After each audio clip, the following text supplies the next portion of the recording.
Boa noite aí a todos os irmãos. A gente vai seguir aqui com essa leitura do livro Acontecimentos Proféticos, que é do Bruce Anstey também. E o tópico que a gente vai começar a iniciar a ler aqui é O Restabelecimento do Império Romano, o título desse tópico aqui. Eu vou fazer a leitura aqui. Se algum irmão quiser interromper para fazer algum comentário, pode ficar à vontade, mas eu vou lendo aqui devagarinho e aí a gente vai meditando. Diz assim: O restabelecimento do Império Romano.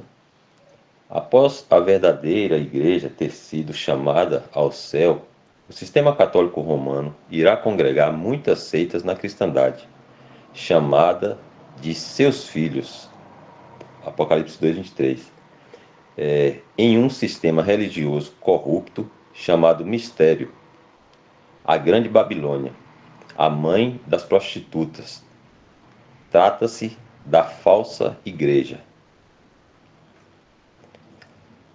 Assim como, no passado, a Igreja de Roma buscou influenciar o sistema governamental, ela entrará novamente na arena política em uma campanha para reunir as nações da Europa Ocidental e talvez algumas da América do Norte. Países como Itália, Grã-Bretanha, França, Espanha e outros que desfrutaram da luz e dos privilégios do cristianismo, o Evangelho, sendo cristãos nominais, estarão envolvidos nessa coalizão. O poder, dinheiro e influência da Igreja de Roma ajudarão a unir essas nações em uma confederação de 10 nações chamada a Besta. Apocalipse 1:2 é o primeiro selo ali do livro de Apocalipse. A formação dessa confederação ocidental de nações é o renascimento do antigo Império Romano predito nas Escrituras. A ela também é feita referência como sendo a besta. A gente tem as referências aqui, a gente vai dar uma olhadinha daqui a pouco. A Igreja de Roma, o sistema religioso da Babilônia, controlará o império revivido, o sistema político, durante algum tempo. Os primeiros 3 anos e meio da 70ª semana de Daniel, aliás, espera aí só, eu errei a pontuação aqui. A Igreja de Roma, o sistema religioso da Babilônia, controlará o império revivido, o sistema político, durante algum tempo. Os primeiros 3 anos e meio da 70ª semana de Daniel. A isso nos referimos como sendo a mulher, a grande prostituta, montada sobre a besta. Esta será a 7ª forma de governo na história do Império Romano. O governo sob essa mulher apenas durará um pouco de tempo, ou 3 anos e meio. A cidade de Roma será a capital do Império recém-revivido e será o trono imperial de governo. Então a gente poderia dar uma olhada nessas referências. Primeiramente aí essa que fala que após a verdadeira igreja ter sido chamada ao céu, o sistema católico romano irá congregar muitas seitas da cristandade chamada de seus filhos. Apocalipse 2:23.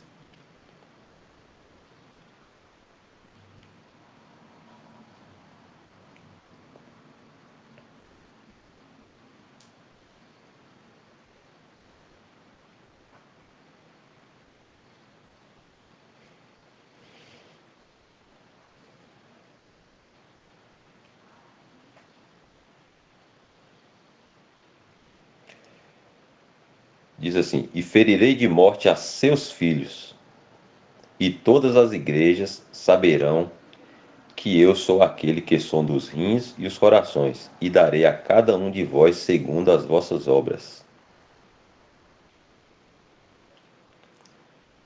A gente volta lá.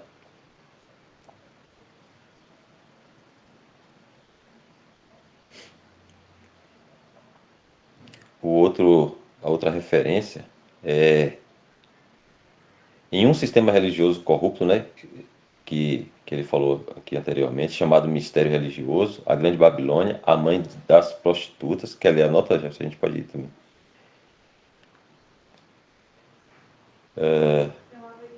Diz assim, nota do autor. Historicamente, Babilônia e Assíria eram as duas grandes potências inimigas de Israel, e portanto elas têm uma parte significativa na profecia. Esses poderes não serão revividos literalmente, mas simbolizam os futuros poderes inimigos que serão dispostos contra Israel. Babilônia representa simbolicamente as potências ocidentais sobre o Império Romano revivido, a besta, e a Assíria representa a grande confederação do Nordeste do Rei do Norte e sua confederação árabe em conexão com Gog, a confederação russa. Essa é a primeira nota do autor. A segunda nota do autor. Muitos procuram saber onde as Américas se encaixam na profecia.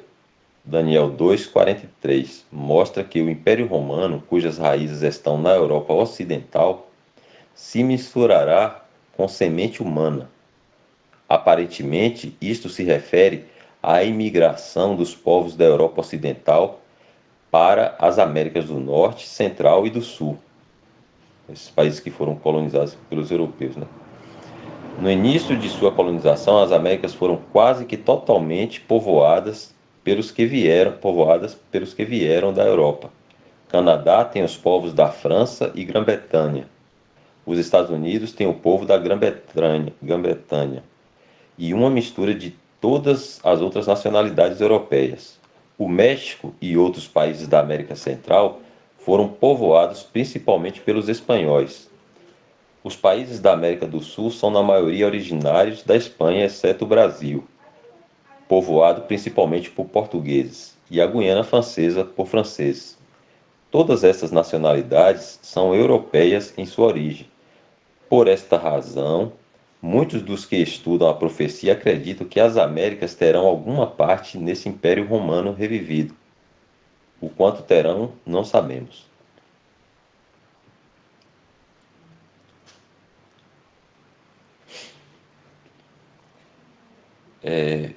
A referência lá da. Desce um pouquinho, para a gente ver 2:23. A gente leu, esse fala aí da Babilônia, a Grande Babilônia, a mãe das prostitutas, é Apocalipse 17:1 e 2.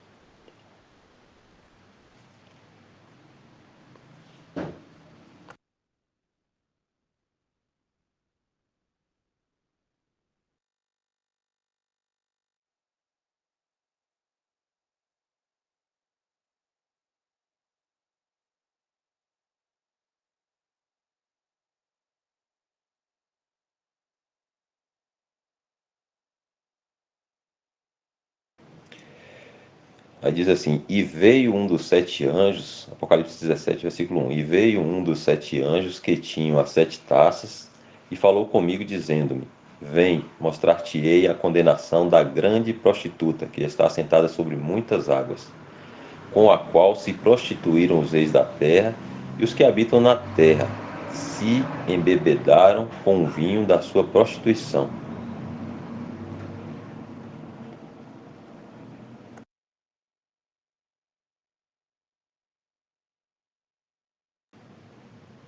Lembrando que eu acho que prostituição aí tem a ver com idolatria na Bíblia quando fala.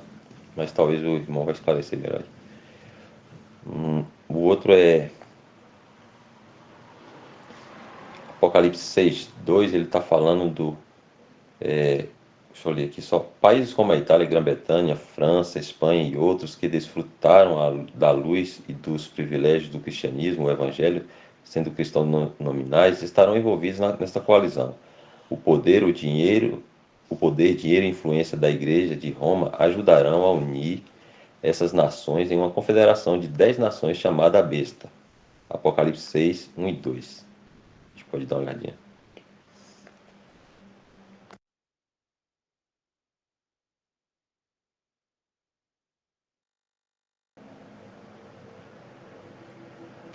E havendo o cordeiro, Apocalipse 6:1, e havendo o cordeiro aberto um dos selos, olhei e ouvi um dos quatro animais que dizia como em voz de trovão: Vem e vê. Esse e vê aí eu acho que nem tem nas outras versões, parece que só vem. E olhei e eis um cavalo branco, e o que estava assentado sobre ele tinha um arco, e foi-lhe dada uma coroa, e saiu vitorioso e para vencer.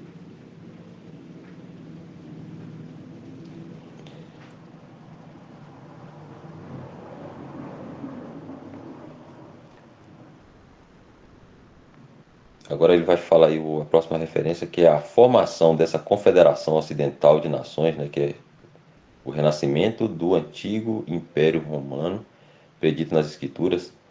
A ela também é feita referência como sendo a besta, Apocalipse 13:3.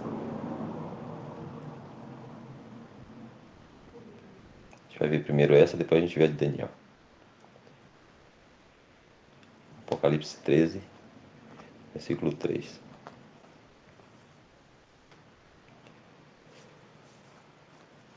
E vi uma das suas cabeças como ferida de morte, e a sua chaga mortal foi curada.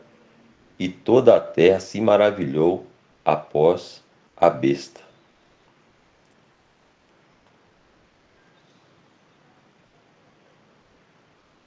Agora Daniel, acho que é 2:41, 42. Acabei me esquecendo.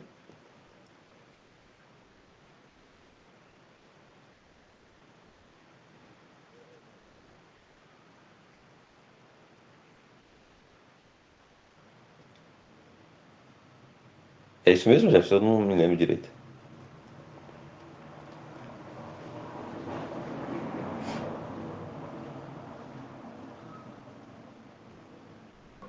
Eu tava indo pescar. Espera aí que eu já te confirmo. Mas é isso mesmo.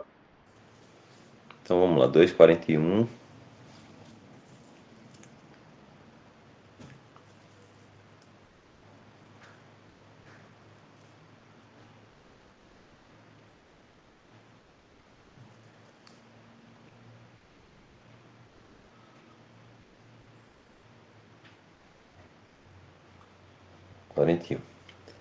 E quanto ao que viste dos pés e dos dedos, em parte de barro, de oleiro e em parte de ferro, isso será um reino dividido. Contudo, haverá nele alguma coisa da firmeza do ferro, pois viste o ferro misturado com barro de lodo.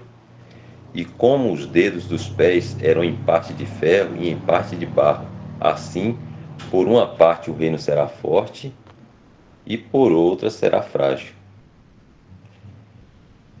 Quanto ao que viste do ferro misturado com barro de lodo, misturar-se-ão com semente humana, mas não se ligarão um ao outro, assim como o ferro não se mistura com o barro.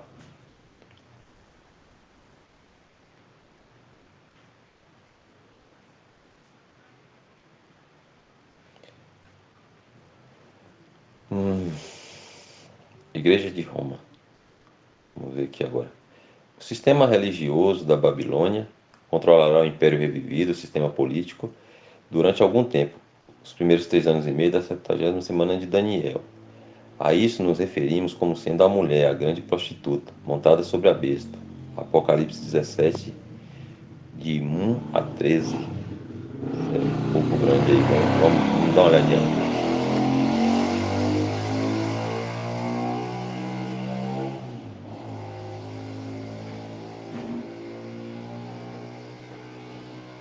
Esse 17 de 1 a 13 aí já abarca aí também as outras referências. Que é Apocalipse 17 de 10, 11 e Apocalipse 17, 9 e 13. Então a gente lê aí de 1 a 13 e a gente já entende o que que tá. Apocalipse 17, 1. E veio um dos 7 anjos que tinha 7 taças e falou comigo, dizendo-me: Vem, mostrar-te-ei a condenação da grande prostituta que está assentada sobre muitas águas, com a qual se prostituíram os reis da terra, e os que habitam na terra se embebedaram com o vinho da sua prostituição. E levou-me em espírito a um deserto, e vi uma mulher assentada sobre uma besta de cor escarlata, que estava cheia de nomes de blasfêmia, e tinha 7 cabeças e 10 chifres. E a mulher estava vestida de púrpura e de escarlata, e adornada com ouro, e pedras preciosas, e pérolas. E tinha na sua mão um cálice de ouro, cheio das abominações e da imundícia da sua prostituição. E na sua testa estava escrito o nome: Mistério, a Grande Babilônia, a mãe das prostituições e abominações da terra. E vi que a mulher estava embriagada do sangue dos santos e do sangue das testemunhas de Jesus. E vendo-a, eu maravilhei-me com grande admiração. E o anjo me disse: Por que te admiras? Eu te direi o mistério da mulher e da besta a- que há atrás, a qual tem 7 cabeças e 10 chifres. A besta que viste foi e já não é, e há de subir do abismo, e irá à perdição. E os que habitam na terra, cujos nomes não estão escritos no livro da vida, desde a fundação do mundo, se admirarão vendo a besta que era e já não é, mas que virá. Aqui o sentido, aqui o sentido, quem tem sabedoria. As 7 cabeças são 7 montes, sobre os quais a mulher está sentada. E são também 7 reis, 5 já caíram, e um existe. Outro ainda não é vindo, e quando vier, convém que dure um pouco de tempo. E a besta que era e já não é ela também o oitavo, e é dos 7, e vai à perdição. Os 10 chifres que viste são 10 reis, que ainda não receberam o reino, mas receberão poder como reis por uma hora, juntamente com a besta. Estes têm o mesmo intento e entregarão o a, seu poder e autoridade à besta. Até aqui.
Próximo tópico aí, se algum irmão tiver algum comentário sobre o que foi lido, pode sinalizar aí ou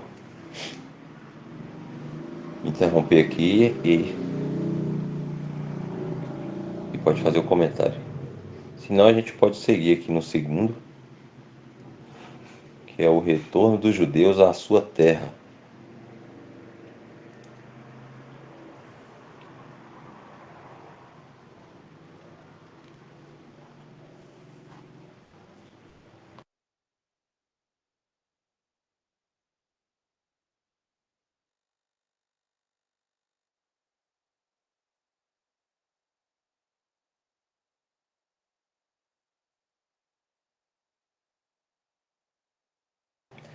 Vou ler aqui.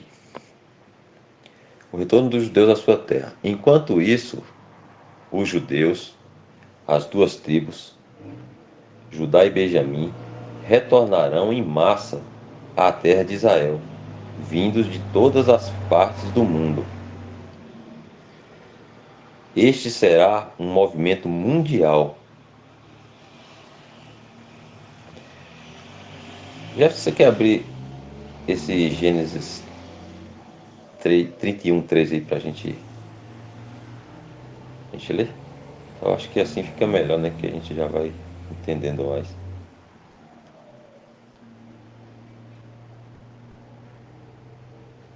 31. O retorno dos judeus a Israel, né? Judá e Benjamim, que ele falou ali. Eu sou o Deus de Betel, onde tens ungido uma coluna, onde me fizeste um voto. Levanta-te agora, sai-te desta terra e torna-te à terra da tua parentela. Aí Gênesis, né, profeticamente já fazendo uma alusão a essa volta aí dos judeus durante a grande tribulação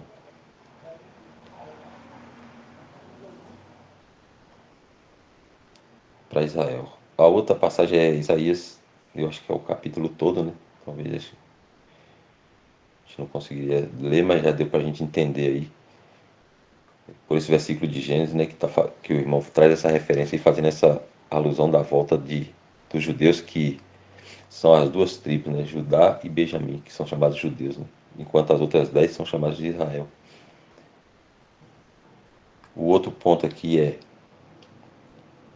depois da volta dos judeus, um poder naval auxiliará os judeus em seu propósito de voltar à terra de Israel. E este provavelmente será o Império Romano recém-revivido, a besta.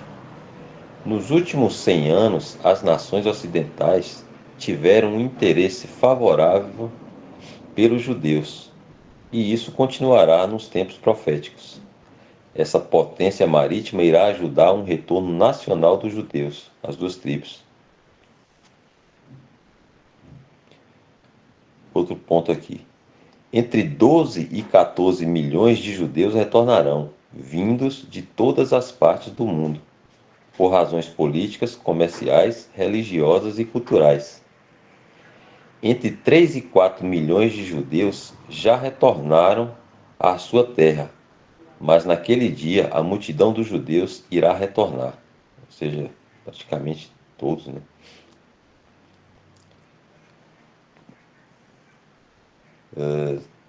Tem aí de novo a referência de Isaías 18 e o Salmo 73:10. Se eu passei, tem uma nota do autor e se eu passei por ela e não vi, você me fala, viu, já escolhi. Eu não lembro se eu passei por ela.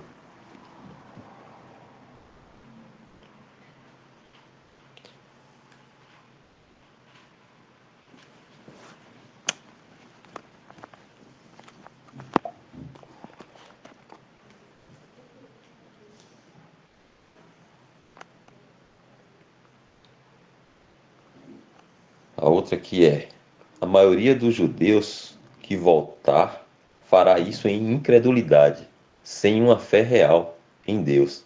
Serão apóstatas, havendo abandonado o conhecimento de Deus e as Escrituras. Aí tem o Salmo 73:8, de 8 a 12. Se abrir eu leio,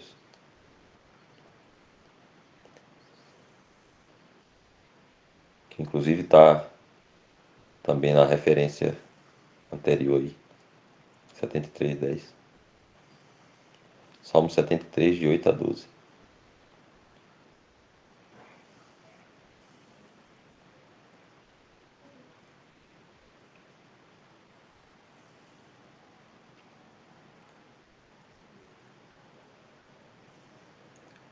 São corrompidos e tratam maliciosamente de opressão, falam arrogantemente, põem as suas bocas contra os céus e as suas línguas andam pela terra. Por isso o povo dele volta aqui, e águas de copo cheio se lhes espremem. E eles dizem: como sabe Deus? Há conhecimento no Altíssimo? Eis que estes são ímpios e prosperam no mundo, aumentam em riquezas. Até aqui. Estão falando aí vão estar citando aí esses versículos, né, relacionados à volta dos judeus para Israel, mas como ele falou, explicou aí, eles não voltam nem em obediência a Deus, eles voltam em incredulidade e são apóstatas, né, o irmão fala aí.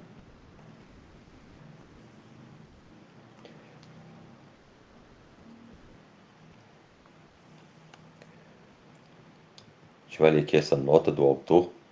Fala assim: uma ilustração pode nos ajudar a entender a condição dos judeus quando tiverem retornado à terra de Israel. Imagine uma criança que, por desobediência, seja disciplinada por seu pai e mandada sair da sala, onde a família está, para ficar de castigo no quarto. Ela irá ficar de castigo durante algum tempo e depois lhe será permitido retornar. Mas, para a tristeza dos pais, ela volta sem reconhecer que errou e sem se arrepender do seu erro. Ao invés disso, ela simplesmente volta a brincar com seus brinquedos, como se nada tivesse acontecido, querendo participar do relacionamento com a família, como costumava fazer. Os judeus são como essa criança. Por terem rejeitado e crucificado a Cristo, Deus temporariamente os colocou de lado como nação durante a atual dispensação. Atualmente, Deus está levando o evangelho da sua graça aos gentios para tirar de seu meio um povo para o seu nome. Atos 15, 14.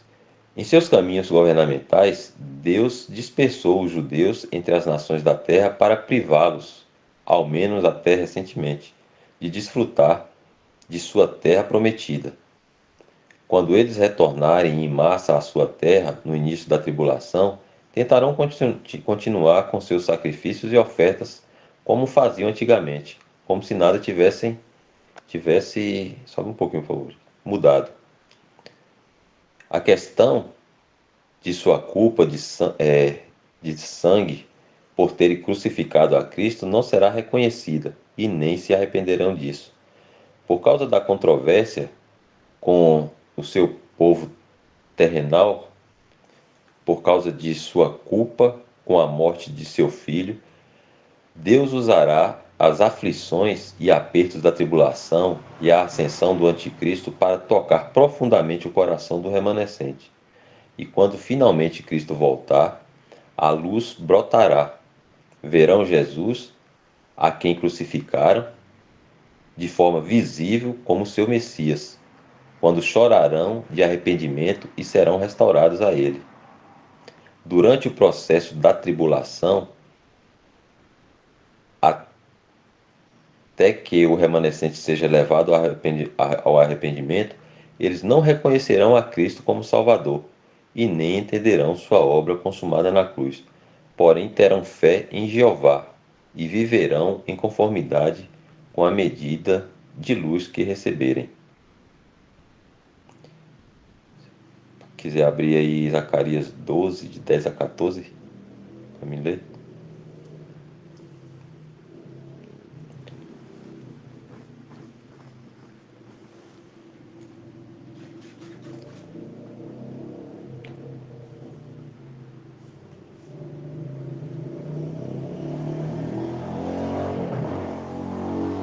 De 10 a 14.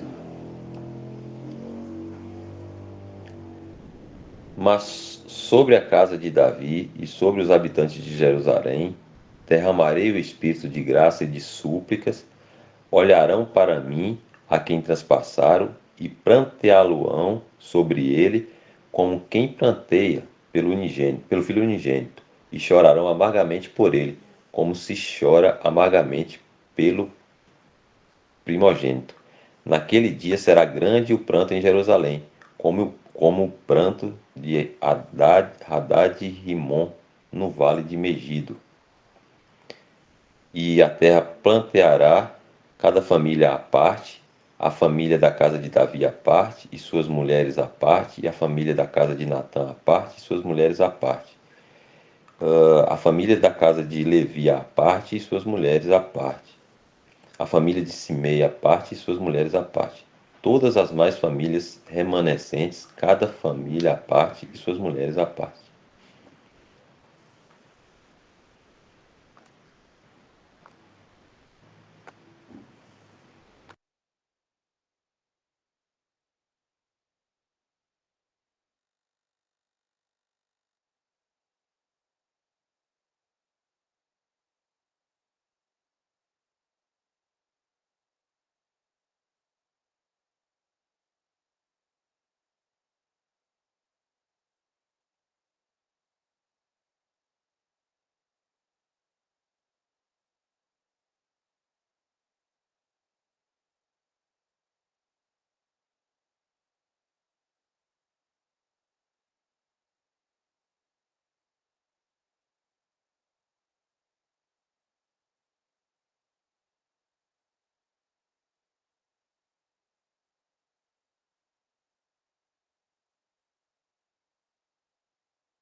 Então a gente tem esse outro agora, tópico, que é o remanescente judeu, ou restante, né, judeu crente. Ele segue aí citando aqui. Ele fala assim: um remanescente temente a Deus, dentre a multidão de judeus que retorna, será separado dentre os apóstatas, como tendo verdadeira fé em Deus. Eles irão temer a Deus e tremer à palavra de Deus. Salmos 1, de 1 a 3.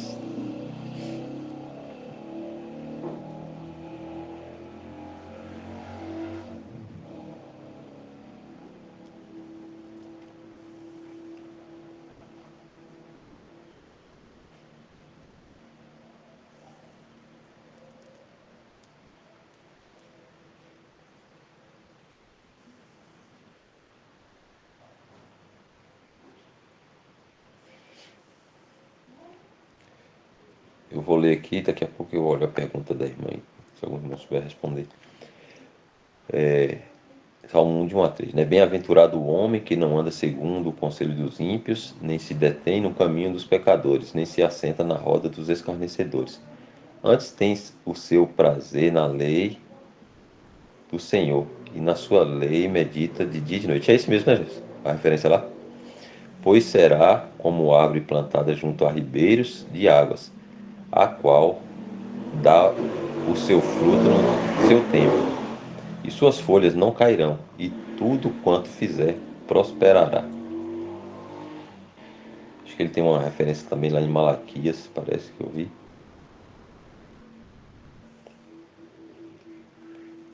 É Isaías 17 e Malaquias 3, 16, 18.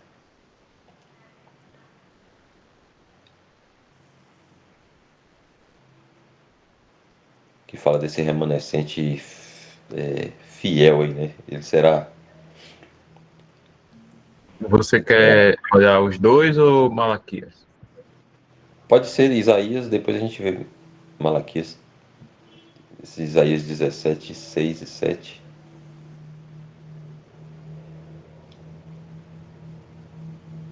Aí no caso ele está falando, né, que dentre a multidão que vai retornar para Israel dos judeus apóstolos, né, vai ser levantado um remanescente fiel, entendendo sempre que Deus é quem faz isso, né? São eleitos e o próprio Deus é quem levanta esse remanescente. Isaías 17,6. Porém, ainda ficarão nele alguns rabiscos, como no sacudir da oliveira, duas ou três azeitonas na mais alta ponta dos ramos, e 4 ou 5 nos seus ramos mais frutíferos, diz o Senhor, Deus de Israel. Aquele dia atentará o homem para o seu Criador, e os seus olhos olharão para o Santo de Israel.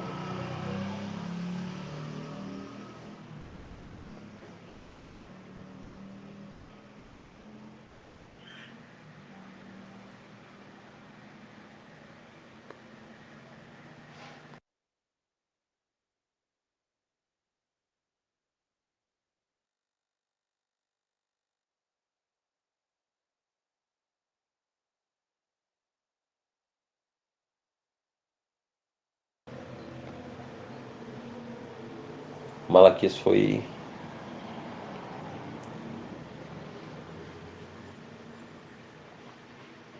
16. Então aqueles que temerem ao Senhor falarão frequentemente um ao outro, e o Senhor atentou e ouviu, e um memorial foi escrito diante dele, para os que temeram o Senhor, e para os que se lembraram do seu nome. E eles serão meus, diz o Senhor dos Exércitos. Naquele dia serão para mim joias, poupá-los-ei, como um homem poupa a seu filho que o serve. Então voltareis e vereis a diferença entre o justo e o ímpio, entre o que serve a Deus e o que não o serve.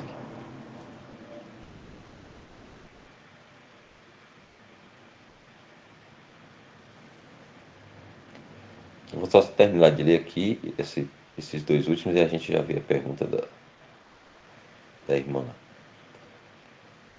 Segundo ponto aí, a esperança do remanescente judeu piedoso será a vinda do seu tão esperado Messias para estabelecer o reino em conformidade com as escrituras do Velho Testamento. Todo o Salmo 2 aí que vai fazer a referência desse estabelecimento do reino do Messias, ou a esperança, né, desse remanescente.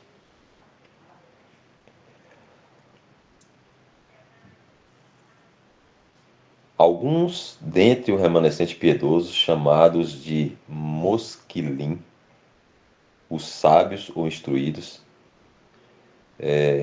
nota de rodapé em Deuteronômio 11:33 de Onésio, irão instruir os outros nos caminhos do Senhor. Em consequência disso, surgirá um testemunho para Deus em torno de Jerusalém. Veja os Salmos, Masquil, instrução, acho que ele está fazendo aqui uma referência a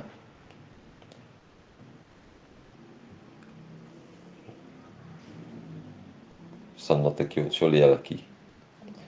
Nota do tradutor. Masquil é uma palavra hebraica que ocorre nos títulos de vários salmos. Ele está citando todos eles aí. E significa instrução. Esses salmos contêm instruções ao remanescente, as quais ele entenderá. A mesma palavra no plural masculino significa os sábios ou os instruídos. De Daniel, Deuteronômio, né? Daniel 11, 33, 35 e 12, 3 e 10.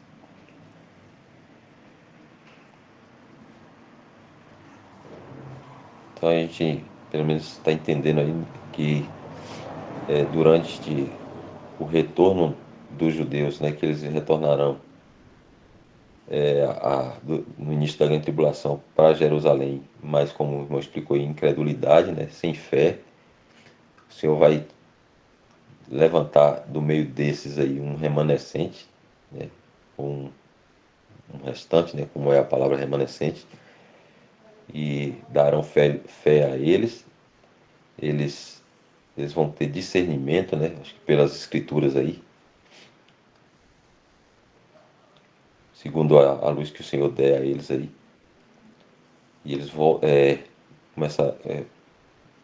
começarão a servir ao Senhor, né? Adorar o Senhor com fé verdadeira.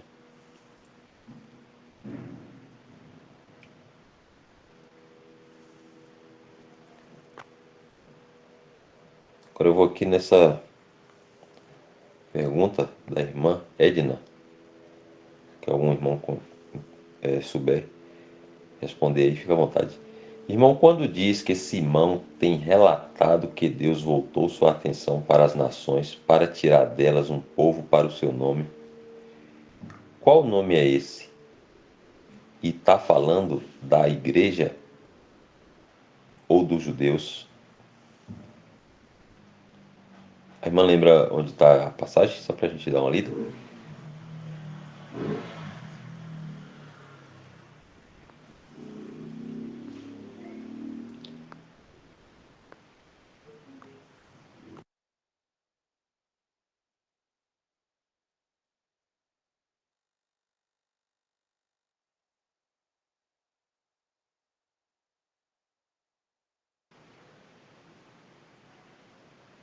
Você lembra, Isaac, onde é que está? Acho que é. Será que é o discurso de Pedro ali?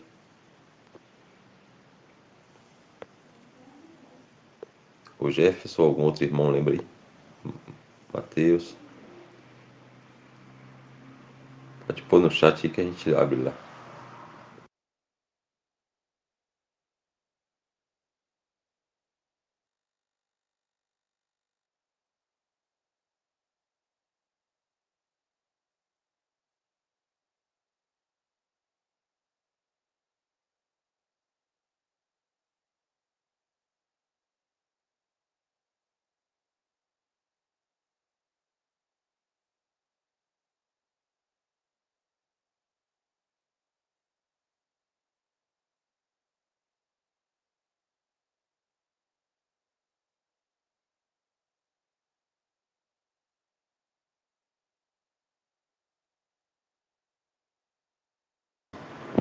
Atos 15, versículo 14.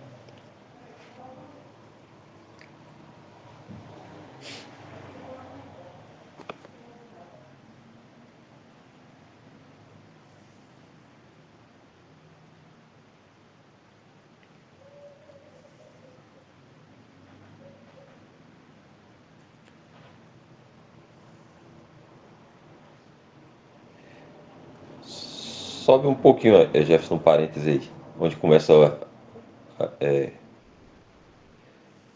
isso aí, o 6. Congregaram-se, pois, os apóstolos e os anciãos para considerar este assunto.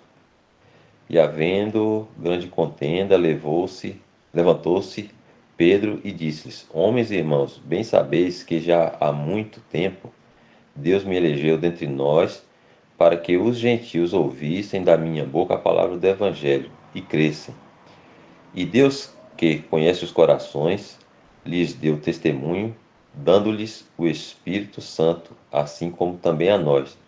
E não fez diferença alguma entre eles e nós, purificando os seus corações pela fé. Agora, pois, por que tentais a Deus, pondo sobre a serviço dos discípulos um jugo que nem nossos pais nem nós podemos suportar?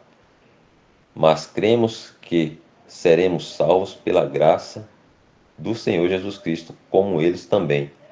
Em toda a multidão, então toda a multidão se calou e escutava a Barnabé e a Paulo, que contavam com grandes sinais e prodígios Deus havia feito por meio deles entre os gentios. E havendo-se eles calado, tomou Tiago a palavra, dizendo: Homens e irmãos, ouvi-me. Simão relatou como primeiramente Deus visitou os gentios para tomar deles um povo para o seu nome. Até aqui, citando aí o último versículo, que é o que a irmã queria entender. Algum irmão queria responder? Vou ler novamente a pergunta.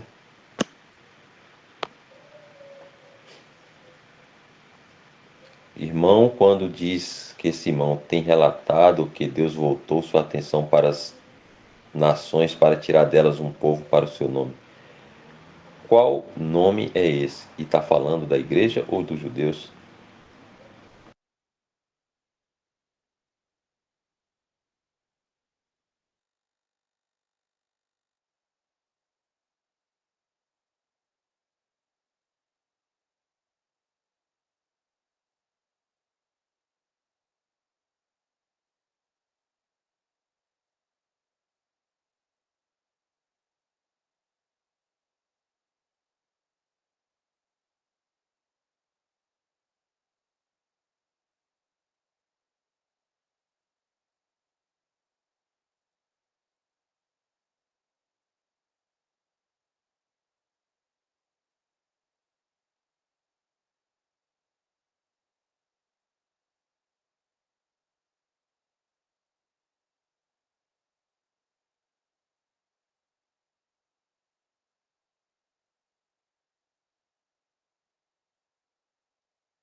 Se a gente voltar um pouquinho lá em cima, no versículo 1. Então, alguns que tinham descido da Judéia ensinavam assim os irmãos: se não vos circuncidardes conforme o uso de Moisés, não podeis salvar-vos. Tendo tido Paulo e Barnabé não pequena discussão e contenda contra eles, resolveu-se que Paulo e Barnabé e alguns dentre eles subissem a Jerusalém, aos apóstolos e aos anciãos, sobre aquela questão. E eles, sendo acompanhados pela igreja, passavam pela Fenícia e por Samaria, contando a conversão dos gentios, e davam grande alegria a todos os irmãos. E quando chegaram a Jerusalém, foram recebidos pela igreja e pelos apóstolos e anciãos, e lhes anunciaram quão grandes coisas Deus tinha feito com eles. Alguns, porém, da seita dos fariseus que tinham crido, se levantaram, dizendo que era misto circuncidá-los, e mandar-lhes que guardasse a lei de Moisés. Congregaram-se, pois, os apóstolos e os anciãos para considerar esse assunto. E havendo grande contenda, levantou-se Pedro e disse-lhes: Homens e irmãos, bem sabeis que já há muito tempo Deus me elegeu dentre vós para que os gentios ouvissem da minha boca a palavra do evangelho e crescem. Então, quando a gente vai lá no que a irmã perguntou, né? No 14, desce um pouquinho, Jefferson. Quem está falando aí, Tiago. Ele fala, e havendo-se eles calado, tomou Tiago a palavra, dizendo, homens e irmãos, ouve-me. Simão, que estava falando lá em cima, né, que é Pedro, né, que Deus tinha separado ele para pregar aos gentios o evangelho, da graça, né, porque, como a gente leu lá em cima, tinha alguns afirmando que a salvação tinha que ser pela guarda da lei, né? E uma das coisas que eles afirmavam ali era a circuncisão. Aí Tiago aí fala, né, que Simão relatou como primeiramente Deus visitou os gentios para tomar deles um povo para o seu nome. E no caso aí os gentios aí são os que não são judeus, né, os pagãos. Todos nós que não somos judeus somos gentios, né, o qual através do evangelho, da pregação do evangelho, Deus estava visitando para tomar para si esse povo que hoje nós sabemos que é a igreja, né? Então é esse aí a questão, né? No caso, o povo no qual ele está citando aí são os gentios que viriam a se converter, né, pela pregação do evangelho, que viriam a ser a igreja de Deus, né? E, e o nome aí era para si, Deus estava tomando para si, né? Um povo, né? Para o seu nome.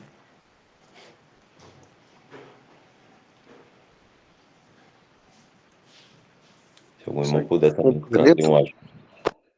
Importante também entender, irmãos, que aqui é uma fase ainda de transição em Atos.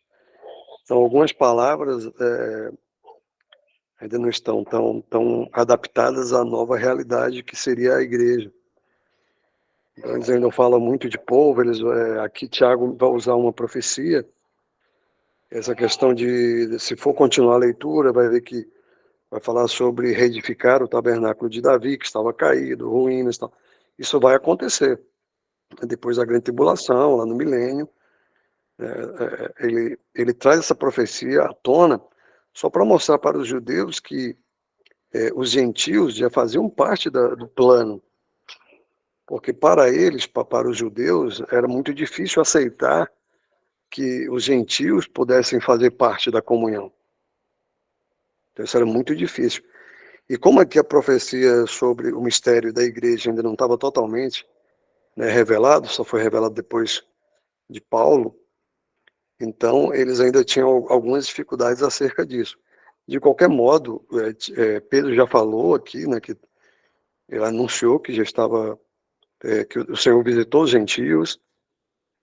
O próprio Senhor Jesus saiu e foi falar com a samaritana, e já não estava mais tendo essa separação, mesmo ali ainda não tendo o Senhor ainda sido morto e tudo, mas ele já estava ali mostrando que não iria, que o futuro iria ser diferente, que não ia ter mais essa separação, que esse povo também seria introduzido. Então, é importante entender isso. Aqui eles ainda estão nessa fase de transição, tendo muita dificuldade para aceitar os gentios. E aí Pedro fala, Tiago vem falar novamente, reafirmar novamente que isso iria acontecer, que os gentios também fariam parte. E aí ele vai trazer também essa profecia ele vai lembrar lá do Velho Testamento. Só que essas profecias do Velho Testamento que Tiago está lembrando aqui, nada tem a ver com a igreja. Essas profecias é para o milênio, a igreja era um mistério, ninguém não foi revelado a nenhum profeta do Velho Testamento. Ele só vai trazer isso para facilitar o entendimento dos judeus, uma vez que eles não aceitavam essa questão dos gentios. Então ele resgata profecias, mas essas profecias vão se cumprir ainda no milênio, depois da grande tribulação. Como ele vai falar aqui sobre voltar a reedificar o tabernáculo de Davi, que estava caído, levantado de ruínas e tal. E ele vai falar que os gentios, todos os gentios sobre os quais o meu nome é invocado, e o Senhor serão conhecidos desde toda a eternidade, pelo que julgo que não deve perturbar aqueles que entre os gentios se convertem a Deus. Então, salientar isso. Ele está resgatando profecias para ficar mais fácil o entendimento dos judeus, mas no Velho Testamento não tem a igreja em nenhum lugar. O único momento que vai falar da igreja é em Mateus, quando o Senhor Jesus disse: edificarei, no futuro. E depois depois que Pedro é chamado, é que vai ficar bem mais claro, né, a questão da doutrina acerca do que é a igreja, da sua vocação celestial. A gente vai ver que até lá em Gálatas, Pedro ainda está tendo alguma dificuldade quanto a esse entendimento, quando ele dissimulava junto com Barnabé ali para não comer, né, com os irmãos gentios. O apóstolo Paulo, inclusive, precisa repreender ele na frente de todos.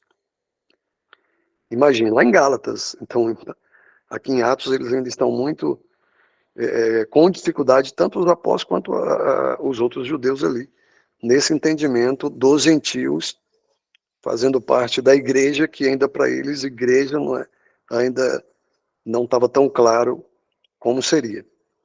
Então, só é importante entender isso. Ele trouxe palavras ainda povo, né, ao nome do Senhor e tal, porque ainda é um momento de transição aqui. Mas, de qualquer modo, esse povo é a igreja que é formado de gentios e de judeus. E é o nome do Senhor de qualquer modo, porque hoje é o testemunho na terra, hoje quem representa realmente o testemunho de Deus hoje na terra é a igreja. E esse é um plano muito voltado para os gentios. É tanto que até que o último gentio, né, entre, não volta ainda a tratar com Israel. Só volta a tratar com Israel quando o último gentio, quando se completar o tempo dos gentios, arrebatamento, aí sim, volta a tratar com a nação de Israel e eles como testemunho de Deus de novo aqui na terra, pregando o evangelho do reino, grande tribulação, em seguida, milênio.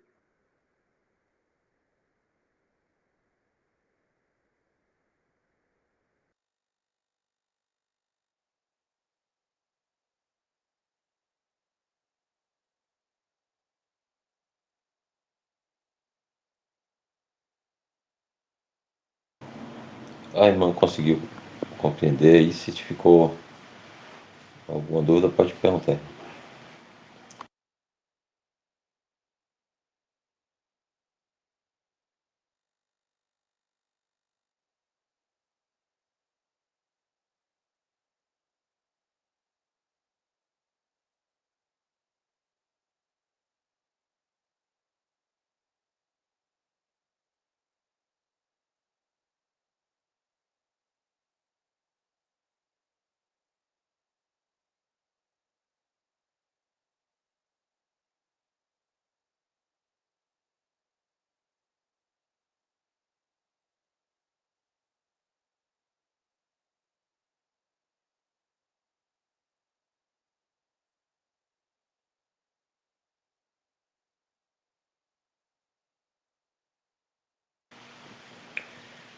Então, o próximo tópico aí que o Bruce traz é a 70ª semana de Daniel, os 7 anos de tribulação começam. É a última semana aí, né? Semana de anos, né? Que a gente aprende, né? Que são semanas de anos, 7 anos, né? Aí, o primeiro é: os judeus como nação, os muitos de Daniel 9:27, farão um concerto com o Império Romano revivido para buscar o que pensam ser uma proteção das nações árabes vizinhas e da crescente pressão política no Oriente Médio. Eles confiarão, isso, né, durante a grande tribulação, ele está falando aí, né, depois do arrebatamento, eles confiarão no poder militar de Roma, a besta, ao invés de confiarem no Senhor. O estabelecimento desse pacto dará início à 70ª semana da profecia de Daniel, Daniel 9:27, que a gente vai ler lá. Há uma semana de anos, né? Há uma semana de anos marca o final do período da história de Israel, após o qual as promessas de Deus em abençoar Israel no reino de Cristo serão cumpridas. A gente vai ler Daniel 9:24 até o 27 aí, que já vai pegar aí as duas citações, e depois a gente lê essa nota aí, Jefferson.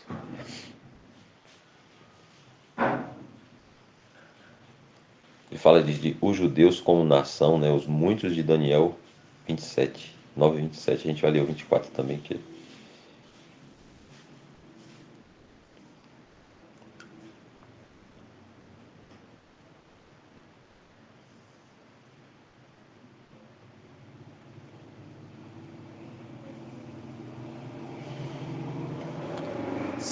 70 semanas estão determinadas sobre o teu povo e sobre a tua santa cidade, para cessar a transgressão e para dar fim aos pecados, e para expiar a iniquidade e trazer a justiça eterna, e selar a visão e a profecia, e para ungir o Santíssimo. Sabe e entende, desde a saída da ordem para restaurar e para edificar Jerusalém, até ao Messias, o príncipe, haverá 70 semanas, e 62 semanas. As ruas e o muro se reedificarão, mas em tempos angustiosos. E depois das 62 semanas será cortado o Messias, mas não para si mesmo. E o povo do príncipe que há de vir destruirá a cidade e o santuário, e o seu fim será com uma inundação, e até ao fim haverá guerra, e estão determinadas as assolações. E ele firmará aliança com muitos por uma semana, e na metade da semana fará cessar o sacrifício e a oblação, e sobre a asa das abominações virá o assolador, e isso até a consumação. E o que está determinado será derramado sobre o assolador. A gente vai ler a nota. Acho que dá tempo ainda.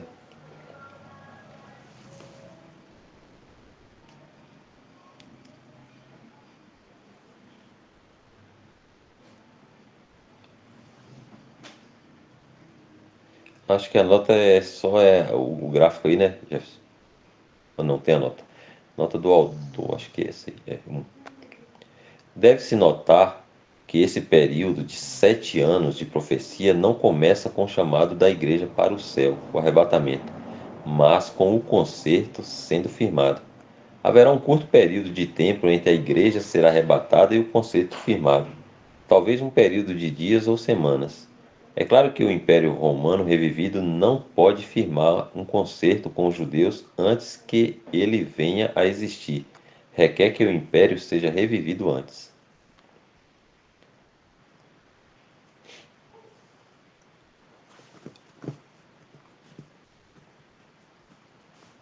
E aí o que ele está falando é que a grande tribulação, né, digamos assim, propriamente, ela não deverá acontecer no mesmo momento que o arrebatamento acontece, ou seja, logo em seguida, né?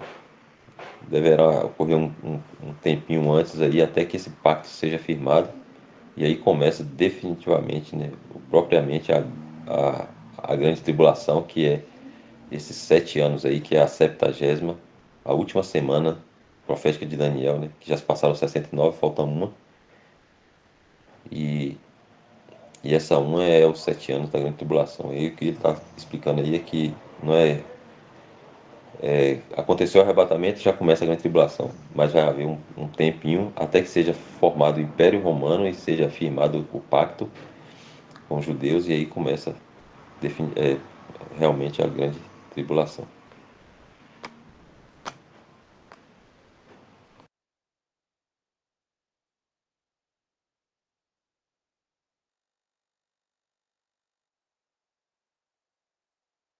Agora ele vai falar.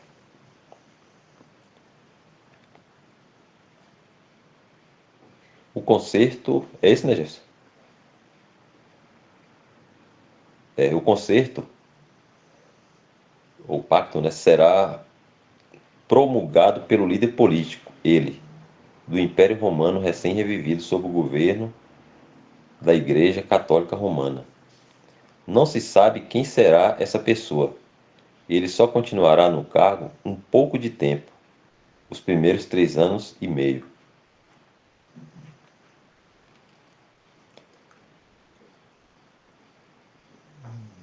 O remanescente piedoso de judeus será aconselhado por meio da voz dos profetas, entre eles os masculinos, né, os entendidos ou instruídos que a gente leu lá, a não participar do concerto, mas a santificar o Senhor dos Exércitos em seu coração e confiar somente nele.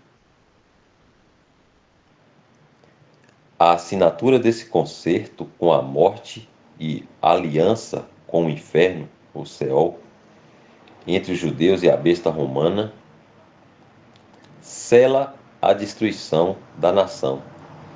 Eles terão seu fim com a consumação da terra, uma terrível destruição de vidas, pelo rei do norte e sua confederação árabe invadindo a terra pelo norte.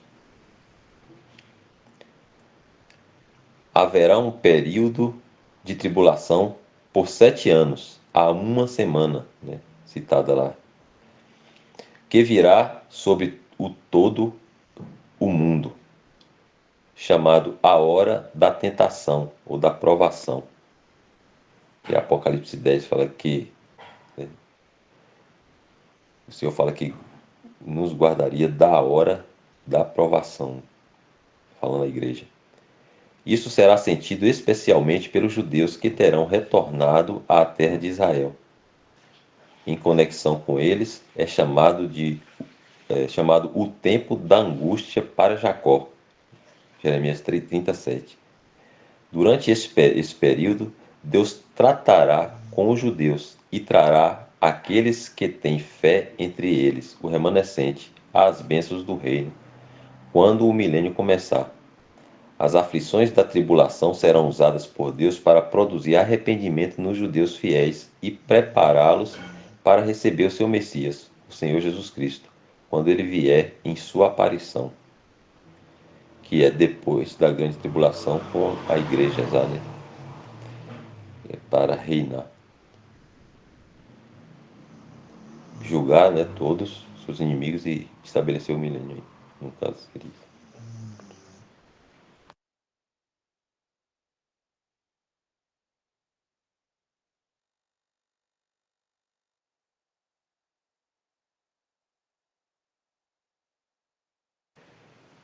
Tem essa segunda nota aí, né, Jefferson?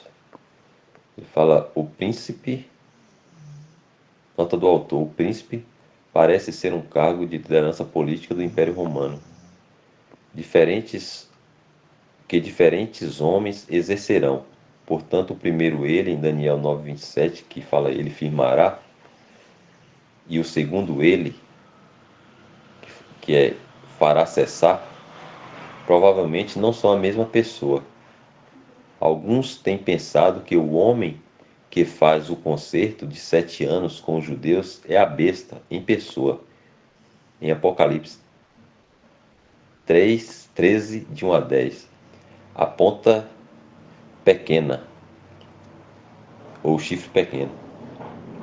Mas ele sobe ao poder no império na metade da semana profética e continua nesse papel por 42 meses, que é 3 anos e meio, até o final da semana. E é então destruído pelo Senhor em sua aparição. Em sua aparição, a besta em pessoa irá se empossar no cargo de príncipe na metade da semana e atuará nesse papel.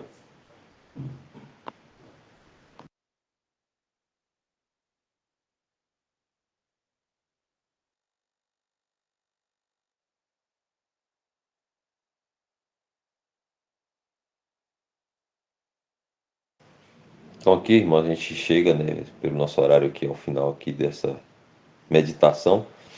Com certeza, né, são muitas informações aí, né? Quem quiser compreender melhor, isso aí com certeza precisa de um estudo mais diligente, leitura, né, oração e perguntar também a irmãos que têm compreensão sobre as dúvidas que surgiram aqui, com certeza, né, várias. Perguntar também ao Senhor, o Senhor pode, no tempo dele, né, trazer algum, tirar alguma dúvida as dúvidas que a gente possa ter, através de algum irmão, alguma leitura de algum livro, alguma meditação. E as dúvidas que ficaram aí, sempre bom anotar, né, como os irmãos recomendam, perguntar a algum irmão que entende, tem mais clareza desse assunto aí.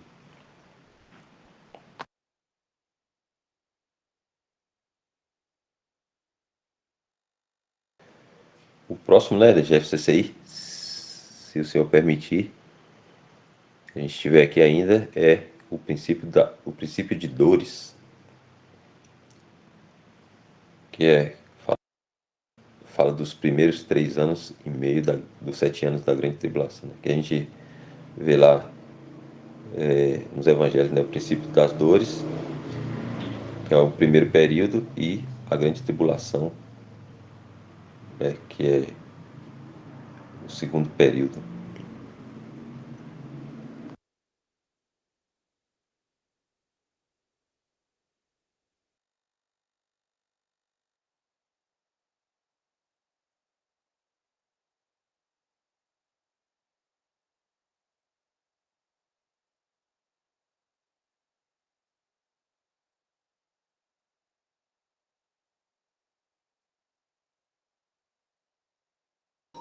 Ok, Wagner?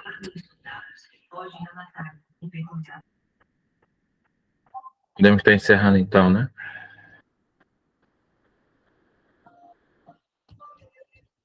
Vou pedir à irmã Adriana para Tatiana a gravação. Welton, você pode agradecer? Sim.